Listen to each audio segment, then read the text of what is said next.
ইসরায়েলের পারমাণবিক স্থাপনা থাকা ডিমোনা শহরে ক্ষেপণাস্ত্র হামলা চালিয়েছে ইরান। এ হামলায় শহরটির একটি 3 তলা ভবন ধসে পড়ার ও অন্তত ৩৯ জন আহত হওয়ার খবর পাওয়া গেছে। হামলার পর ক্ষতিগ্রস্ত এলাকায় কাজ করছেন জরুরি সেবা কর্মীরা। শনিবার এ হামলার বিষয়টি নিশ্চিত করেছে ইসরায়েলের সংবাদ মাধ্যমগুলো। ইসরায়েলের সংবাদ মাধ্যমে প্রকাশিত ভিডিও ফুটেজে ক্ষেপণাস্ত্র আঘাত হানার মুহূর্তটি দেখা গেছে। এতে দেখা যায় আকাশ থেকে একটি বিশাল গোলা তীব্র গতিতে নিচে নেমে আসছে। এরপর একটি বিকট বিস্ফোরণের শব্দ শোনা যায়। এদিকে ইসরায়েলের জরুরি চিকিৎসা সেবা বিভাগ ম্যাগেন ডেভিড অ্যাডাম এমডি এর বরাত দিয়ে ব্রিটিশ সংবাদ মাধ্যম বিবিসি জানিয়েছে, এই হামলায় অন্তত ৪৭ জন আহত হয়েছেন। এমডিএ জানায় আহত ব্যক্তিদের উদ্ধার করে হাসপাতালে নেওয়া হয়েছে। এর আগে ইসরায়েলি অ্যাম্বুলেন্স সেবা বিভাগ তাদের প্রাথমিক চিকিৎসাও দেয়। আহত ব্যক্তিদের বেশিরভাগই বোমার স্প্লিন্টারের আঘাতে জখম হয়েছেন। এর মধ্যে 10 বছর বয়সী এক শিশুর অবস্থা আশঙ্কাজনক।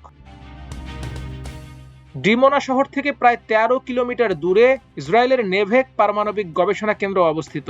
ধারণা করা হয় ডিমোনার বাইরের এই স্থাপনাটিতে ইসরায়েলের অঘোষিত পারমাণবিক অস্ত্রের মজুদ রয়েছে।